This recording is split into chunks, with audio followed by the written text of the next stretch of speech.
योपाकरोतं प्रवरमुनीनां पतंजलिं प्राञ्जलिरानतोऽस्मि। हम लोग पातंजल योग सूत्र का पाठ कर रहे हैं। प्रथम अध्याय जो समाधिपाद है उसका पाठ हम कई दिनों से कई टर्म से कर रहे हैं और उसमें हमने कुछ बहुत महत्वपूर्ण सूत्र देखे थे। चित्तवृत्ति निरोध ये है योग की परिभाषा और उससे हम अपने स्वरूप में प्रतिष्ठित हो जाते हैं। इसके उपाय हैं अभ्यास और वैराग्य। और अभ्यास क्या है? दीर्घ काल तक करना पड़ता है, निरंतर बिना बाधा के और आदर के साथ। और वैराग्य की चर्चा की, वशीकार वैराग्य होता है, पर वैराग्य है, ये सारी की सारी बातें पतंजलि कहते हैं। और उसके बाद में वो ईश्वर प्रणिधान की चर्चा करते हैं। हमने ईश्वर प्रणिधान यानी ईश्वर के प्रति शरणागति उसकी बात की थी, लेकिन पतंजलि ईश्वर परिधान की यहाँ पर परिभाषा करते हुए हैं वह है भगवान के नाम का जप। आगे जाकर कहते हैं ईश्वर का वाचक है ओम, तस्य वाचक है प्रणव। यहाँ पर ओम को कहा गया। हम किसी भी नाम को ले सकते हैं, भगवान का, राम का नाम, राम कृष्ण का नाम, कृष्ण का नाम, ईसा का नाम, ये सब भगवान के वाचक हैं, इंडिकेटर हैं, नेम्स जिसे हम कहते हैं नाम। प्रत्येक व्यक्ति का एक नाम है और पतंजलि कहते हैं कि उस नाम का जप करना चाहिए। तद जपः तद अर्थ भाव, जप करना और उसके अर्थ का चिंतन करना। इस पर भी हमने विस्तार से चर्चा की थी। उसके बाद क्या होता है? ततः प्रत्यक्ष चेतन अधिगमो अपि अंतराय अभावश्च। हम इस सूत्र पर आए थे और हमने कहा था भगवान के नाम का, उसके अर्थ का चिंतन करते हुए एकाग्र मन से हम अगर भगवान के नाम का जप करें तो क्या होगा? प्रत्यक्ष चेतन अधिगम। इसके दो मीनिंग हो गए।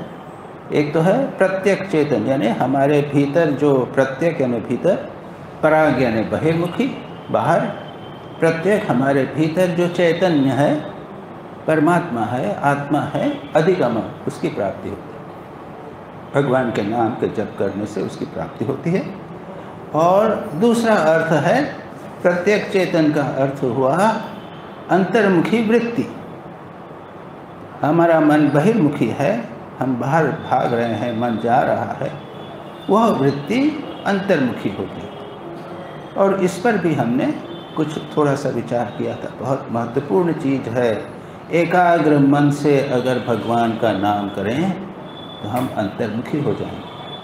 हमारा मन बहिर्मुखी होता है तब वो डाइवर्जेंट होता है। मैंने बताया था कि जैसे केन चक्र है, एक सर्कल है, एक वृत्त है, तो उससे केंद्र से जब बाहर के लाइन जाती हैं तो वो क्या होती है? डाइवर्जेंट होती हैं। वो विभाजित होती हैं, मानो शाखाएं प्रशाखाएं होने लग जाती हैं। मन की शाखा प्रशाखाएं होने लग जाती हैं। हम सोचते हैं रामकृष्ण मिशन में आ गए तो रामकृष्ण मिशन की कितनी शाखाएं हैं? तो फिर एक शाखा है तो वह नरेंद्रपुर की शाखा है, और नरेंद्रपुर की शाखा के कितनी एक्टिविटीज़ हैं? वो बढ़ी। ये क्या हुआ? एक्सपांशन, डाइवर्शन, विभाजन। अंतर्मुखी वृत्ति तो नहीं, हम बनारस में ही हैं, हम बनारस में हम एक काम कर रहे हैं, यहाँ जो भी वृत्तियाँ हों, जो भी क्रियाएं हों, उससे हमको क्या लेना देना? हमको अंतर्मुखी होना। तो इस प्रकार से जो अंतर्मुखी वृत्ति है वह जो कार्य हैं उनसे अलग होकर कारण की ओर मन को ले जाती है। और जो बहिर्मुखी वृत्ति है वह कारण से कार्य के विस्तार की ओर जाती है।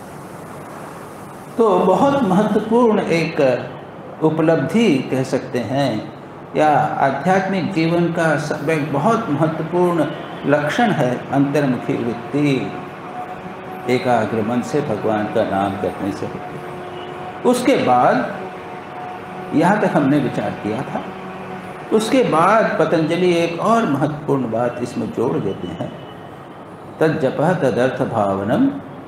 उससे क्या होता है, ततः प्रत्यक्ष चेतन अधिगमो अपि अंतराय अभावश्च। अंतर्मुखी वृत्ति के साथ में अपि और भी क्या होता है, अंतराय अभाव, अंतराय बाधाएं दूर हो जाती हैं। बड़ी विचित्र बात, भगवान का नाम करने से बाधाएं दूर हो जाती हैं। और अभी हम देखेंगे बाधाएं क्या हैं। ये एक बहुत महत्वपूर्ण विषय है। जब हम धर्म की बात करते हैं, अध्यात्म की बात करते हैं, तो इसमें दोनों बातें होती हैं। एक होता है पॉजिटिव समथिंग, कुछ जिसे हम सकारात्मक कहते हैं, क्रिया कहते हैं, कुछ प्राप्ति होती है। और दूसरा होता है नेगेटिव एस्पेक्ट, उसमें बाधाएं होती हैं, बाधाएं दूर होती हैं। आध्यात्मिक शास्त्रों को आप पढ़ेंगे तो उसमें साधना की बातें बताई गई हैं और उसके साथ में साथ बाधाएं जो हैं उनकी भी बात की गई। और इस विषय में पूज्य यतीश्वरानंद जी का एक छोटा सा लेख मुझे प्राप्त हुआ था, पातंजल योग सूत्र के ऊपर में कुछ उनके नोट्स। वो उन्होंने इधर उधर कहीं प्रवचन देते थे, तो उस बीच में उन्होंने पातंजल योग सूत्र के कुछ सूत्रों को लेकर उन पर व्याख्या की। तो उसमें यहाँ पर ये बाधाओं को दूर करने की बात ये भी कही, और इन बाधाओं को क्या बाधाएं हैं ये भी बताया। पतंजलि यहाँ पर क्या कहेंगे उसको हम देख लेते हैं। उसके बाद में हम इस बाधाओं पर विस्तार से जाएंगे, विस्तार से विचार करेंगे। मेरी पुस्तक आनंद की खोज में मैंने बड़े विस्तार से, मुझे आश्चर्य हुआ है कि मैंने इतना बड़ा एक लेख लिखा है बहुत वर्ष पहले, उसको हम देखेंगे। तो उसमें बहुत सारे जो साधक हैं उनके लिए अत्यंत महत्वपूर्ण ये बाधाएं क्या हैं। पतंजलि क्या कहते हैं, व्याधि, स्त्यान, संशय, प्रमाद, आलस्य, अविरति, भ्रांति दर्शन, अलभ्यत भूमिकत्व, अनवस्थित्वानि अंतरायाश्चे विक्षेपाते अंतरायाः। 9 अंतरायों की बात की। और उसके बाद में और भी एक सूत्र में जोड़ देते हैं, दुख दौर्मनस्य अंग में जयत्व श्वास प्रश्वासा सह भुवः। ये 9 चीज़ें और प्लस 4 13 अंतरायों की चर्चा। क्या है, व्याधि, हम एक एक करके लेंगे। व्याधि बीमारी। स्त्यान, स्त्यान क्या है, हम जानते हैं कि यह काम करना चाहिए, अच्छा है, हमको साधना करनी चाहिए, नियम पालन करना चाहिए, जानते हुए भी नहीं कर रहे। ये एक चरित्र का दोष, जिसे स्त्यान कहते। व्याधि, स्त्यान, संशय, डाउट, अभी हम एक एक करके और विस्तार में। संशय, व्याधि, स्त्यान, संशय, प्रमाद, प्रमाद हम समझते हैं, हम ठीक से मन लगा कर काम नहीं करते, ढीला ढाला करते हैं, कर तो रहे हैं लेकिन ढीला ढाला कर रहे हैं, पूरे एकाग्रता से नहीं कर रहे। संशय, प्रमाद, आलस्य, ये शारीरिक आलस्य को भी प्रमाद और आलस्य जुड़े हुए हैं। संशय, प्रमाद, आलस्य, अविरति, संसार के विषयों के प्रति आकर्षण, भोग के प्रति आकर्षण, उससे दूर मन नहीं गया, वैराग्य नहीं हुआ, अविरति। ठीक है, यह भी हो गया तो भी आगे चले, साधना की तो भ्रांति दर्शन, ज्योति दर्शन हो गया, मुझे ज्योति दर्शन हो गया, कुछ नहीं, छोटी मोटी बात हो गई, उसको हमने महत्व दे दिया, भ्रांति दर्शन। उसके बाद ये कहते हैं अलब्ध भूमिकत्व, भूमि प्राप्त नहीं, एक लेवल, एक स्टेज जिसे कहते हैं। कई स्टेजेस आध्यात्मिक जीवन में साधना है, हम अमुक स्टेज पर पहुँचे हैं, उसके आगे की स्टेज हमें प्राप्त नहीं हो रही। अलब्ध भूमिकत्व अनवस्थित्वानि, और इतना सब होते हुए भी हम अवस्थित नहीं हो जाते, यानी वहाँ पर जाकर हम प्रतिष्ठित नहीं हो पाते। लोग प्राप्ति हुई फिर नीचे। और फिर उसके साथ साथ जब ये बाधाएं आती हैं तो उसके साथ में 4 और को जोड़ दिया जो प्रायः शारीरिक दृष्टि से संबंधित। दुख, कुछ प्राप्त नहीं हो रहा है, ये बाधाएं उतर रही हैं, तो मानसिक दुख, शारीरिक दुख। दुख दौर्मनस्य, दौर्मनस्य निराशा। दुख दौर्मनस्य, अंग में जयत्व, हाथ पैर कांपना। श्वास प्रश्वासा, इरेगुलर ब्रीदिंग, श्वास जो है वो इरेगुलर यानी अजीब प्रकार का सांस चलने लग जाता है। ये सब बाधाओं के साथ जुड़ जाता है। इस सूत्र पर व्याख्या करते हुए यतीश्वरानंद जी ने कुछ बातें और जोड़ दी। तो क्या है? उन्होंने कहा अहिंसा अस्तेय, अहिंसा सत्य अस्तेय, ब्रह्मचर्य अपरिग्रह, हम जानते हैं पंच नियम, उसके जो विपरीत हैं उनको जोड़ दिया। हिंसा, असत्य, चोरी, अब्रह्मचर्य और परिग्रह, ये 5। उसके बाद जो नियम हैं, नियम कौन से हैं? शौच, संतोष, तप, स्वाध्याय, ईश्वर प्रणिधान। उनके विपरीत अशौच यानी गंदे रहना, शारीरिक और मानसिक दृष्टि से अशौच, संतोष नहीं असंतोष, तपस्या के बदले भोग की वृत्ति, शौच, संतोष, तप, स्वाध्याय के बदले फालतू का साहित्य पढ़ना, न्यूज़पेपर देखना इत्यादि, और ईश्वर प्रणिधान, शौच, संतोष, तप, स्वाध्याय, ईश्वर प्रणिधान, भगवान के प्रति शरणागति नहीं होना, और इसलिए मन चंचल बना रहे।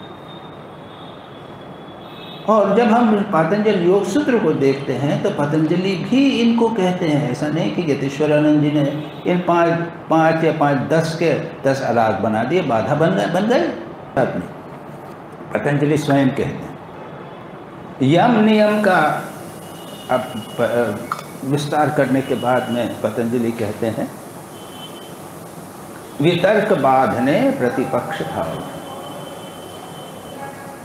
यानी जब हम यम नियम का अभ्यास करने का प्रयत्न करें, सत्य का अभ्यास करने का प्रयत्न करें, अहिंसा का अभ्यास का प्रयत्न करें, अपरिग्रह का अभ्यास करें, तो क्या होगा? तर्क उत्पन्न होगा। तर्क यानी विपरीत विचार, और उसकी परिभाषा भी पतंजलि योग सूत्र में देते हैं। वितर्क क्या है? हिंसादय, हिंसा आदि, यानी ये जो हमने 10 कहे उसके 10 के विपरीत हिंसा आदि। वितर्का हिंसादय कृत कारित अनुमोदिता, उनको स्वयं करना, हिंसा स्वयं करना या किसी से करवाना। तुम मारो, साधु हैं तो वो नहीं करेगा लेकिन दूसरे से करेगा, तुम्हें सबूत। या फिर अनुमोदिता, किसी ने किसी को चांटा मारा, किसी सांप को मार दिया तो बहुत अच्छा किया, अनुमोदन किया। कृत कारित अनुमोदन, तो ये सत्य, अहिंसा, अस्तेय, ब्रह्मचर्य, 10 के लिए सबके। कृत कारित अनुमोदिता, क्रोध, लोभ, मोह पूर्वका, इनका कारण क्या? क्रोध के कारण किया, लोभ के कारण किया, या फिर मोहपूर्वक हमने मान लिया कि सांप को मारना अच्छा है, इसको किया। मृदु, मध्य, अधिमात्र, उसकी 3 लेवल्स कर दिए।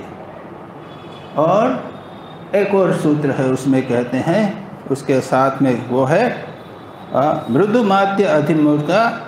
ये क्या है? ये है वितर्क। और इस सूत्र में आगे कहा है कि दुख अज्ञान अनंत फला इति प्रतिपक्ष भाव। दूर करने का उपाय क्या? प्रतिपक्ष भाव। तो ये दूसरे लेवल के बाधाएं आई। एक तो हुआ अंतराय, जो भी हमने अभी कहा, हमने देखे 9 + 4 13 और ये 10। इसके अतिरिक्त यतीश्वरानंद जी उस लेख में और 3 बोलते हैं। वो हैं 3 प्रकार की बाधाएं हैं, आध्यात्मिक, आधि भौतिक, आधि दैविक।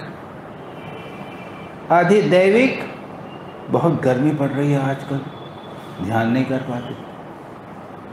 यह तूफान आ गया, ये हुआ आदि दैविक, यानी देव के कारण, प्रकृति के कारण। दूसरा है आदि भौतिक, लोगों के कारण, सांप बिच्छू के कारण बाधाएं। हम बैठे हैं तो जनरेटर चालू हो गया, किसी ने आके डिस्टर्ब कर दिया, फ़ोन आ गया। ये आजकल के ज़माने में भी आदि भौतिक लेना पड़ेगा। और तीसरा है आध्यात्मिक, हमारी खुद की बाधाएं, हमारे शरीर की बाधा है, हमारे मन की बाधाएं। सिर में दर्द हो रहा है, बुखार आ रहा है, शरीर जो है वो इस उम्र में बुढ़ापे में कुछ न कुछ लगा ही रहता है, ये आदि आध्यात्मिक बाधाएं हैं। मन चंचल है, मन में विचार विभिन्न प्रकार के आ रहे हैं, वासनाएं हैं, ये हुए आध्यात्मिक। इसके साथ में पतंजलि और भी एक कुछ बातें करते हैं, और वो है क्लेश। क्लेश की चर्चा आगे और होगी, यहाँ पर हम थोड़ा सा रेफरेंस दे देंगे, और बाद में जब आगे हम दूसरे अध्याय में जाएंगे तो उसमें दूसरा ही सूत्र क्लेश का आएगा। तब स्वाध्याय ईश्वर प्रणधानानि क्रिया योग क्लेश तनुकरणार्थ समाधि भावनार्थ। तब स्वाध्याय और ईश्वर प्रणिधान क्या है? ये क्रिया योग कहलाते हैं। 3 चीज़ें क्रिया योग, बड़ा लंबा विषय है, उधर जाएंगे उस समय। इनको करना ही चाहिए, हम चाहे किसी भी स्थिति में योगी हों या ना हो, तपस्या करना चाहिए, तपस्या का भाव रहना चाहिए, स्वाध्याय करना चाहिए और भगवान को शरणागत। उससे क्या होता है? क्लेश तनु करणार्थम, जो क्लेश हैं वो तनु हो जाते हैं, क्षीण हो जाते हैं। क्लेश क्या है? पतंजलि कहते हैं अविद्या, अस्मिता, राग, द्वेष, अभिनिवेशाः क्लेशा। ये 5 हैं क्लेश जो कष्ट देवे। हम क्लेश व शब्द को समझते हैं, जिससे कष्ट हुए। कौन से हैं? अविद्या, विस्तार में भी नहीं जाते। अविद्या, इग्नोरेंस, जो अनित्य है उसको नित्य समझना। ये शरीर अनित्य है, नष्ट हो जाएगा, इसको नित्य समझ रहे हैं। जो दुख देगा उसको सुखदायक समझना। बढ़िया मिठाई खाई, पेट खराब होगा उससे, लेकिन उसको हम सुखदायक समझ रहे हैं। अविद्या, अस्मिता, अहंकार, अविस्मिता, अहंकार, राग, द्वेष, हम सब समझते हैं राग, द्वेष, और अभिनिवेश, संसार को पकड़े रहना, मृत्यु से डरना, अपने शरीर की और अपने के जितनी जल्दी लंबे समय तक बना रहूं, जीवित रहूं, ये भाव मन में। इनको 5 को क्लेश कहते। और पतंजलि एक अगले सूत्र में कहते हैं अविद्या क्षेत्रम उत्तरेषाम प्रसुप्त तनु विच्छिन्न उदाहरणा। अविद्या क्या है? ये जो 4 बाद वाले हैं ना, अहंकार, राग, द्वेष, अभिनिवेश, इनका क्षेत्र है, इनको प्रोड्यूस हो करती है, उसका वो बीज है, कारण है, क्षेत्र है। जिसे जमीन है तो उससे वो वृक्ष पैदा होता है, वो क्षेत्र है। या क्षेत्र उत्तरेषाम। और ये क्या है? ये चारों जो है वो 4 प्रकार है। प्रसुप्त, सोए हुए हैं। राग जब होगा तो द्वेष सो जाता है, या फिर यूँ कहिए राग द्वेष ये सब मानो सोए हुए। छोटा बच्चा है तो सब सोए हैं, प्रसुप्त। विच्छिन्न, जब राग हुआ तो द्वेष जो है वो दब गया, ये विच्छिन्न। प्रसुप्त, विच्छिन्न, उदार, राग आ गया है, गुस्सा आ गया है, अहंकार आ गया है, मैं ऐसा हूँ, ये हुआ उदार, विक्षिप्त, उदार। और तनु, तनु यानी सूक्ष्म बन गया। साधना के द्वारा हमने उसको क्षीण कर दिया। तो ये 4 लेवल है 4 क्लेशों के और अविद्या। तो इस प्रकार से हम देखते हैं पतंजलि ने क्लेश, विक्षेप या वितर्क, वितर्क बांधने, वितर्क, और अभी जो हमने कहा अंतराय, ये 3 का वर्णन विस्तार से पतंजलि ने इनमें इसका अपने सूत्रों में किया। इसके साथ जब हम अंतराय की चर्चा कर ही रहे हैं तो दूसरे अंतराय को भी देख लें। वेदांत के अनुसार, अद्वैत वेदांत के अनुसार, मांडुक्य कारिका नामक ग्रंथ में जो बहुत महत्वपूर्ण है अद्वैत वेदांत का, मांडुक्य उपनिषद नाम सुना है आपने, मैंने यहाँ पर बीच में कभी कभी चर्चा भी की है। वो ओम का वर्णन है उसमें, उसका 12 सूत्र हैं, 12 मंत्र हैं या श्लोक हैं। उस पर कारिका किसने लिखी? गौड़पादाचार्य ने, शंकराचार्य के गुरु ने। उसमें वे कहते हैं 4 बाधाएं, लय, विक्षेप, कषाय और रसास्व। लय यानी तमोगुण, मन ध्यान कर रहे हैं, सो रहा। विक्षेप रजोगुण, ध्यान कर रहे हैं, नींद तो नहीं आ रही है लेकिन मन चंचल। लय विक्षेप। कषाय, ध्यान भी नहीं ठीक, नींद नहीं आ रही है, मन चंचल भी नहीं है, लेकिन जैसे कहते हैं ना एक प्रकार की जड़ता आ गई। कई बार होता है जो साधक, सिंसियर साधक हैं, वो कहते हैं इतना ठीक है, मन भाग भी नहीं रहा लेकिन मैं बढ़ नहीं पा रहा हूँ, मैं फंस गया हूँ। और चौथा है रसास्वाद, आगे बढ़े, ध्यान में आनंद आता है, रस आता है, उसमें फंस। एक दूसरी परिभाषा या दूसरे क्लासिफिकेशन के अनुसार एक श्लोक आता है, लय विक्षेप जाके नहीं किंतु केवल अज्ञान। उसको उत्तम अधिकारी समझो, ऐसा श्लोक है। क्या है? लय, विक्षेप और अज्ञान, ये 3 बाधाएं हैं। लय, मैंने भी कहा, लय का अर्थ क्या है? तमोगुण। नींद आने लग जाए, बैठे हैं, ध्यान नहीं हो पाता है, मन जो है वो दबा हुआ मानो तमोगुण में। और अब आप गर्मी के दिन हैं, पसीना आ रहा है, ये जो मौसम है वो बिल्कुल लय के लिए लय। विक्षेप, लय तो नहीं लेकिन मन चंचल। हम ये 2 अच्छी तरह समझते हैं। और तीसरा कहते हैं अविद्या, अज्ञान। लय नहीं है, विक्षेप नहीं है, मन शांत है, केवल अज्ञान। ऐसा व्यक्ति उत्तम अधिकारी माना जाता है। जब गुरु के पास जाता है, गुरु जान के पहचान जाते हैं कि ये उत्तम अधिकारी है, इसमें लय नहीं है, तमोगुण नहीं है, चंचलता भी कहीं कम हो गई है, रजोगुण भी नहीं है, बस अज्ञान बचा हुआ कुछ। अब उसको विचार दे दिया, उसको समझा दिया, वेदांत का टीचिंग कर दिया, उसको बता दिया कि देखो ये त्वम पद है, ये तत्पद शब्द है, दोनों एक हैं इत्यादि, और वो तत्काल समझ लेता है, तत्काल उसको ज्ञान। ये उत्तम अधिकारी बता। तो इस परिभाषा के अनुसार ये 3 प्रकार की ये बाधाएं बताई। अब इसके अधिकार भी, अब वो सच पूछा जाए तो हमारे जीवन में भाई खाना पीना तो खाना ही पड़ेगा, तो हमारे शरीर को रखना, क्षुधा, पिपासा, निद्रा, ये शरीर के नियम हैं, ये भी बाधाएं बन जाती। उसके बाद दूसरी है, क्या है कि साधना की प्रतिक्रिया से होता है। अगर आप 15 मिनट सुबह, 15 मिनट शाम को ऐसा करें तो कुछ नहीं होगा, लेकिन आप बढ़ाइए, 1 घंटा, 1.5 घंटा करने का प्रयत्न करें तो शरीर बोल देगा नहीं, ये मैं नहीं कर सकता। शरीर की बाधा, कमर में दर्द, ध्यान में बैठोगे, मन जो है तो 15 मिनट ध्यान में कुछ नहीं होगा। 1 घंटे ध्यान का प्रयत्न करिए तो मन जो है वो मानो मथ जाएगा, नाना प्रकार के कितने विचार उठने लग जाएंगे।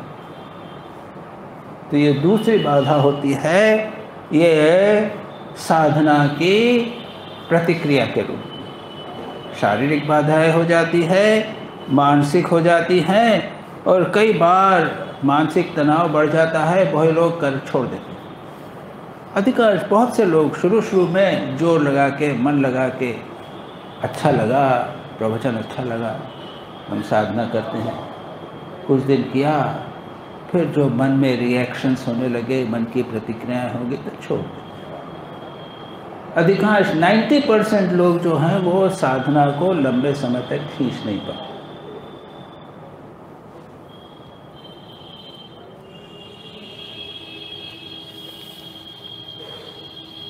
फिर कुछ लोग जो है वो किसी तरह से करते रहते हैं, चलते रहते हैं। इसके अतिरिक्त कुछ बाधाओं के लिए हम खुद जिम्मेदार हैं। जैसे अगर इरेगुलरली पढ़े, किसी दिन किया, किसी दिन नहीं किया, नियम से नहीं किया, तो फिर क्या होगा?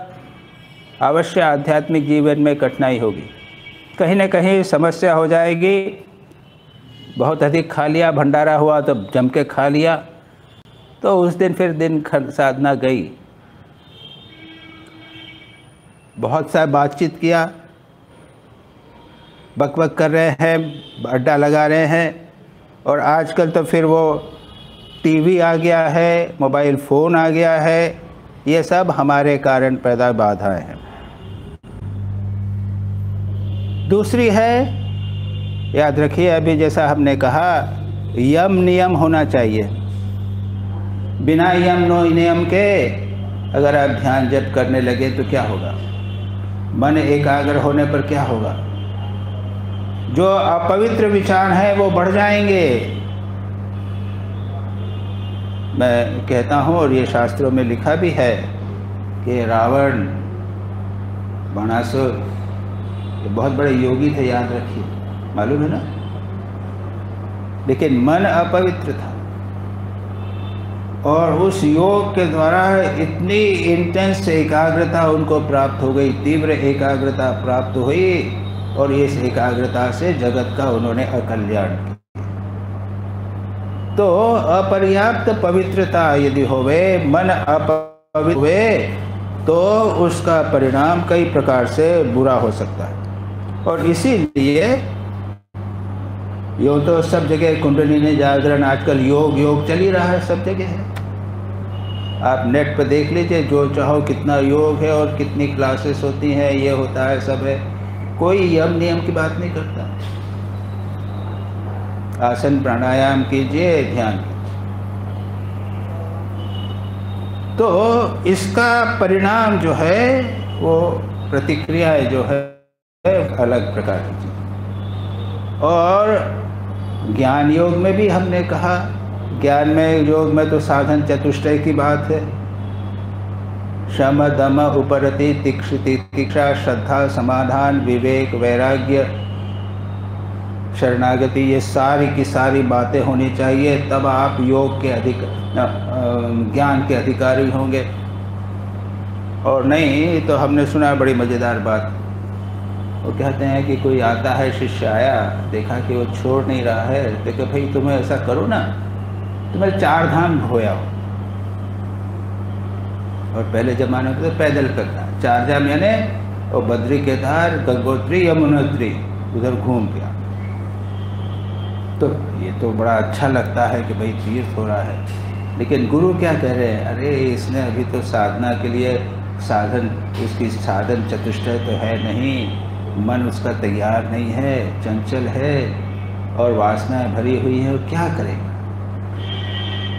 तो ऐसी स्थिति जब होती है, तो हमारे प्रत्येक योग में, कर्मयोग होवे, राजयोग होवे, ज्ञान योग होवे, सब में प्रिलिमिनरीज हैं, उसको करना पड़ता है। दूसरे कुछ लोग हैं जो बाधाएं उत्पन्न होती हैं, वो अति दूसरी तरफ की, शुरू में ही हो गए, लग गए, पहले दिन से ही 3 घंटा ध्यान, तो दिमाग खराब है। हम जानते हैं ऐसे लोग, और होता है तो परमानेंट हो जाता है। एक व्यक्ति आया था यहाँ पे, वो खूब जम के लग गया, परमानेंटली दिमाग खराब। तो इसके लिए बिना साधना की तैयारी के अचानक शुरू में ही घंटों ध्यान किया, प्राणायाम करेंगे बिना मार्गदर्शन के तो समस्या हो जाएगी। तो ये सारी बाधाओं के कारण हैं। अच्छा, अब बाधाएं जो हैं, अभी हमने देख लिया कितनी बाधाएं कई प्रकार की हैं, और आजकल के ज़माने में कुछ बाधाएं और हो गई।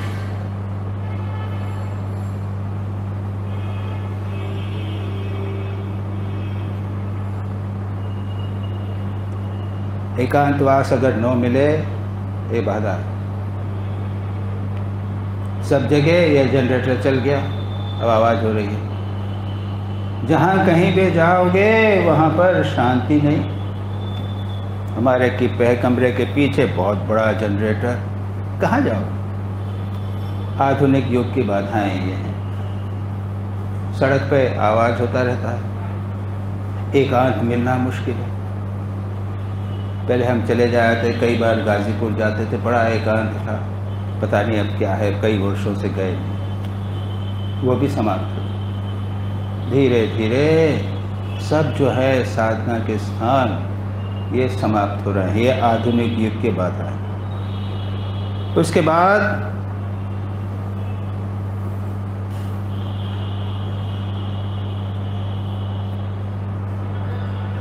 फिर भी इसका उपाय खोजना। जो लोग ठीक ठीक साधक है ना, वो रात को ध्यान करते हैं। हमारा दुर्भाग्य है कि हमको ये अभ्यास नहीं है। स्वामी विज्ञानानंद जी रात को ध्यान करते, मालूम है ना? स्वामी विज्ञानानंद जी, एक दिन किसी ने पूछा कि महाराज कोई डॉक्टर आया है, कुछ कारण होगा? देखा आप, तो महाराज नींद कैसी है? कि नींद तो ठीक ही हो रही है, तो मैं 4 बजे सोता हूँ और 7 बजे उठता हूँ, वैसे ही चल रहा। रात को 4 बजे तक ध्यान किया। और ठाकुर भी तो यही किया करते थे ना।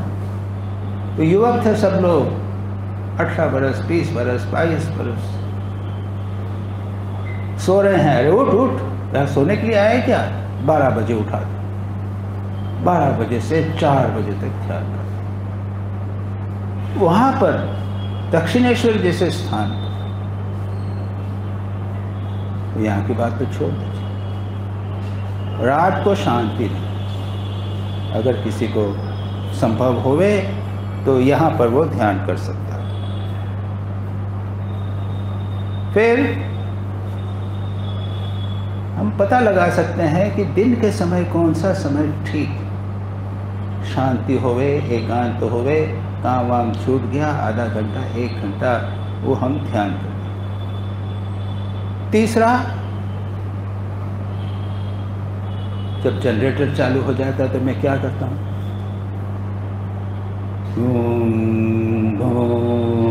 कंटिन्यूस चल रहा है, ये चल रहा है ना, इसमें हम ओम, तो भगवान का नाम हो रहा, ये ओम ही तो हो रहा, उसको उसी प्रकार से करते हैं। या फिर जो कोलाहल है उसके बेसिस में एक शांति हमेशा विद्यमान, उसको बनाए रखने का, उसको पकड़ के रखने का हम प्रयत्न। निर्जन स्थान, देवालय, ये सब हम बातें कर चुके हैं। और शीतोष्णादि द्वंद्व, सर्दी गर्मी, शीतोष्ण, उसके साथ में फिर ये कभी न कभी तो होती रहेगी, हमेशा बनी रहेगी। और उसके लिए तितिक्षा, रक्षा तितिक्षा सदृशो मन्मुक्षु न विद्यते कविना न विद्यते। रक्षा तितिक्षा, तितिक्षा जैसा रक्षा यानी कवच जो है वो और कोई नहीं, सबसे अच्छा क्या। तो ये थोड़े से इंट्रोडक्शन बताया। अब हम ले लें व्याधि, ज्ञान, संशय, प्रमाद, आलस्य।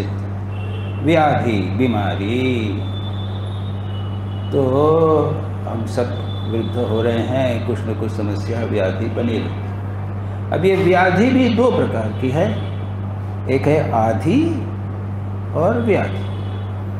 आधि यानी क्या? मानसिक बीमारी, और व्याधि शारीरिक बीमारी।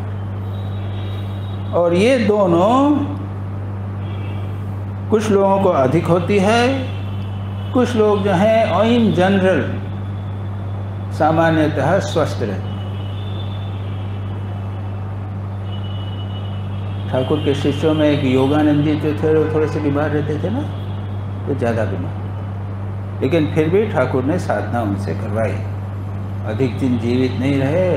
संभवतः जितने लोग हैं, स्वामी विवेकानंद के पहले उनका शरीर हो गया। ये लोग तो कम उम्र में लेकिन कितनी तीव्रता से जीवन व्यतीत करते थे। That is more important. Thakur 50 वर्ष, स्वामी जी 39। इंटेंस तीव्र। अच्छा, ये जो रोग हैं इसमें दो प्रकार का कारण है। एक तो बाह्य कारण है, बैक्टीरिया हैं, वातावरण में समस्याएं हैं, पॉल्यूशन है, और दूसरा है हमारी इम्यूनिटी, हमारी इस रोग को रोकने की क्षमता। और इसके लिए कहते हैं विटामिन्स लेना चाहिए। अगर हमारा भोजन स्वस्थ होवे, प्रोटीन वगैरह वाला होवे, और व्यर्थ का पेट को हमने दूसरे तले हुए चीज़ें इत्यादि और इस सब हम न भरें, तो हमारी इम्यूनिटी थोड़ी सी इम्प्रूव होती है।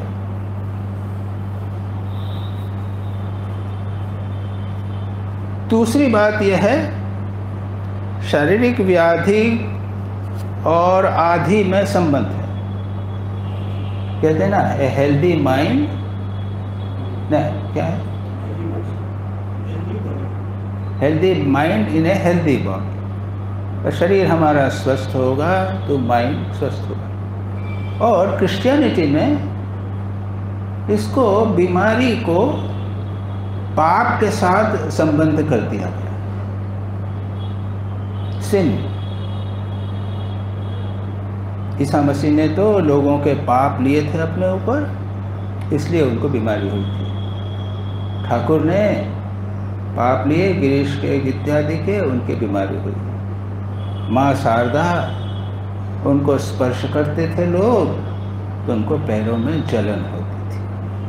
मतलब ये क्या कि ये पाप का संबंध शारीरिक बीमारी से। और एक प्रकार से दूसरे प्रकार से भी सोचा जाए तो हमें जो जीवन में कष्ट होता है, वो क्यों होता है? हमारे पाप के कारण, यानी बुरे कर्मों के कारण। और हमें अगर जीवन में सुख मिलता है तो हमने पूर्व जन्म में कोई अच्छे कर्म किए थे, इसके कारण। दूसरी ओर, जैसा ये हमने कहा, अगर हमारा मन चंचल रहेगा, राग द्वेष बने रहेंगे, क्रोध होएगा, तो याद रखिए हमारे शारीरिक रोग होने की संभावना अधिक है। ऑफ कोर्स ऐसे भी लोग हैं, ऐसे बड़ा महान पापी वगैरह भी हैं, लेकिन पक्के कोई शरीर में बीमारी कुछ नहीं होती, और बड़े से बड़े पाप कर डालते, कोई नहीं। बल्कि लगता है कि ये लोग जरा पक्के ही हैं, उनके शरीर जो है सामान्य लोगों से अच्छा ही है, लेकिन ये बात नहीं। लेकिन जहाँ तक साधकों का प्रश्न है, स्वस्थ स्वास्थ्य के नियमों का पालन करना चाहिए। रोग हो जावे तो उसका इलाज करना चाहिए। और तीसरी बात, तुरानंद जी जो कहते थे, रोग जाने शरीर जाने, मन तू आनंद, देह जाने दुख जाने। देह में बीमारी होवे चिंता मत करो, मन तुम आनंद।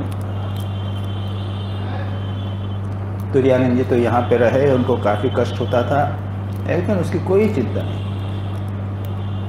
और विज्ञानानंद जी की बात में भी कही मैंने तो उनको भी कुछ न कुछ होता ही रहता था, बीमारी होती रहती थी, लेकिन कोई पूछता था कैसे हैं, मैं तो अच्छा हूँ, कोई दिक्कत।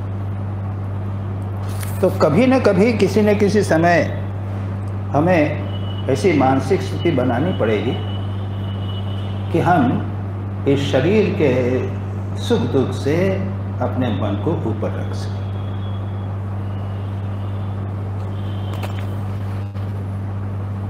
ये हुआ व्याधि के बारे में थोड़ी सी बातचीत हुई हमारी। दूसरा है स्त्यान। स्त्यान यानी क्या है? चित्त की अकर्मण्यता, मन करना नहीं चाहता, नींद नहीं आ रही है, आलस्य नहीं आ रहा है,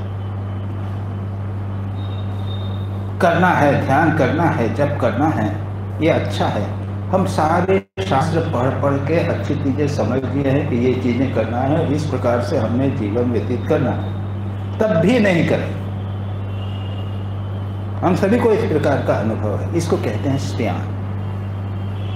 अरे भाई करो कुछ तो, हाँ हाँ महाराज करेंगे करेंगे, सब जानते हैं, सब समझ रहे हैं। या फिर ये कहना योग में साधना में रुचि नहीं है, या फिर समझना है कि अरे मैं नहीं कर सकता, मैं क्या करूँगा, मैं कुछ नहीं हूँ इत्यादि। या फिर मन शरीर बिल्कुल बढ़िया है फिर भी मुझसे नहीं होगा, अरे करने के पहले ही बंद कर दिया, मुझसे नहीं हुआ, मैं असमर्थ हूँ। ये जो चीज़ें हैं इसको स्त्यान कहते हैं। और इसको करने के लिए क्या, इसके प्रयत्न पूर्वक दूर करना चाहिए, यानी इसके बदले में लगे रहना चाहिए, किसी न किसी प्रकार से करते ही रहना चाहिए, अरे मैंने कुछ नहीं किया, इस प्रकार से। नेक्स्ट इज संशय, डाउट। और संशय 3 प्रकार, ये ठीक है कि वो ठीक है, जिसे हम कहते हैं ना संशय, हम समझते हैं। 3 प्रकार का है। क्या है? लक्ष्य विषयक या साध्य विषयक, साधन विषयक और साधक विषयक। लक्ष्य के विषय में भ्रांति है। लक्ष्य क्या है? ईश्वर दर्शन लक्ष्य है, या समाधि लक्ष्य है, या बड़ा सन्यासी बन जाना लक्ष्य है? लक्ष्य क्या जीवन का, उसके संबंध में डाउट। अरे ईश्वर दर्शन क्या कहा होगा, कुछ तो होता नहीं है, ये सब छोड़ो। अब मन में विचार, ये बातचीत हो गई, ठाकुर को हुआ था और तो किसी को हुआ नहीं, बहुत कम लोगों को हुआ, लक्ष्य बनाए कि नहीं बनाए, ये डाउट हो गया। लक्ष्य के संबंध में डाउट हो गया। उसके बाद में मैं कर सकूंगा कि नहीं कर सकूंगा, खुद के संबंध में। और तीसरा साधना क्या करना। इतनी सारी बातें साधना की थी, इतनी सारी बहुत सारी बातें, किताबें पढ़ें तो ब्रह्मेशानंद ने एक चीज़ लिखा है, यतीश्वरानंद जी ने दूसरी चीज़ लिखी है, वचनामृत में तीसरी चीज़ लिखी है, स्वामी विवेकानंद कुछ लिखे हैं। और स्वामी विवेकानंद के सारे बारे में तो समस्या ये है कि जो पढ़ते हैं तो वो संशय ही हो जाता है। स्वामी विवेकानंद से ही किसी उनके शिष्य ने एक बार पूछा था ना कि महाराज आप कभी कुछ कहते हैं, कभी कुछ कहते हैं, कभी कुछ कहते हैं, कभी सेवा करने की बात करते हैं, कभी ध्यान करने की बात करते हैं, सब क्या करें। श्री राम स्वामी विवेकानंद क्या कहते हैं मालूम है कि तू मुझसे पूछ तू क्या चाहता, तो मैं तेरे लिए बता दूंगा।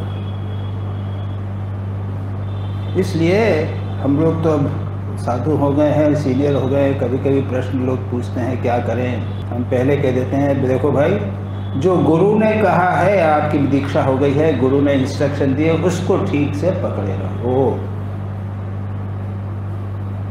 उसके बाद दूसरी चीज होगी, उसके बाद में दूसरी बात होगी, तो हम बात करेंगे आपसे। तो साधना के संबंध में संशय हो जाते हैं। और साधना के संबंध में एक और संशय ये होता है, गुरु की निर्देश तो आप फॉलो करेंगे ही, लेकिन जैसे जैसे हम साधना में अग्रसर होते हैं वैसे वैसे हम दूसरे उच्च स्तर पर जाते हैं और फिर वहाँ से नया मार्ग आता है, नई चीज़ आती है, एक लेवल पे आए उसके बाद में दूसरे लेवल पे जाएंगे। स्टार्ट किया हमने रूप ध्यान से, जिसमें प्रतिष्ठित हो गए, अब हम जाएंगे गुण ध्यान में और उससे आगे जाएंगे तो फिर स्वरूप ध्यान में जाएंगे। अलग अलग लेवल्स आ जाते हैं साधना। तो इसलिए कभी कभी साधना के विषय में संशय, और जैसा मैंने कहा साधन मैं कर सकूंगा कि नहीं, संशय। तो इसके लिए, इनको दूर करने के लिए क्या है, ये सभी के जीवन में आता है। किसी एक साधना को पकड़े रहो और लगे रहो, बस चाहे कुछ भी हो जाए लगे रहो लगे रहो। क्या होता है, आगे वो बाधाएं अपने आप दूर हो जाती हैं, संशय अपने आप दूर हो जाता है, स्वयं के संबंध में भी जो है वो दूर हो जाता है संशय। और एक बहुत महत्वपूर्ण बात शास्त्रों में कही गई है, जो कमेंटेटर है वो कहते हैं कि कोई ऐसे गुरु, दीक्षा गुरु की बात नहीं, ऐसे सन्यासी, ऐसे उपदेष्टा, उपदेश देने वाले, ऐसे विद्वान व्यक्ति जिनके जीवन में कोई संशय नहीं, ऐसे संशय रहित उपदेष्टा के पास में रहने से संशय दूर हो। और जब आप एक ऑर्गेनाइजेशन में, जैसे आप सेवाश्रम में हैं, यहाँ पर तो बहुत बड़ा लाभ है कि एक वातावरण ऐसा है कि जिसमें संशय का अभाव, और संशय प्राय नहीं है। थोड़ा बहुत संशय होगा, आगे जाएंगे, बाधाएं हैं, व्यक्तिगत हो सकते हैं, वो उच्च स्तर पर संशय आ सकते हैं कि अब मैं क्या करूं।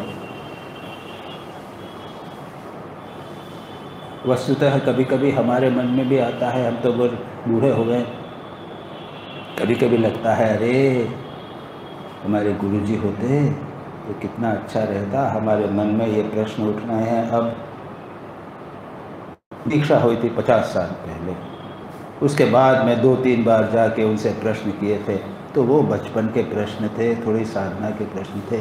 अब दूसरे प्रकार की साधना के प्रश्न उठ जाते हैं, संशय आ जाते हैं, क्या करें क्या नहीं करें, और उसमें लगता है कि कोई अगर मिल जावे तो।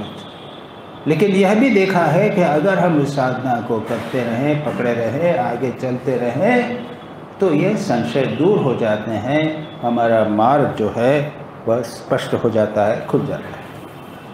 तो अभी हमने केवल व्याधि, स्त्यान और संशय, इसकी चर्चा की। टाइम हो गया, अगली बार आगे चलेंगे, करेंगे। योगेन चित्तस्य पदेन वाचां मलं शरीरस्य च वैद्यकेन योपाकरोतं प्रवरं मुनीनां पतञ्जलिं प्राञ्जलिरानतोऽस्मि।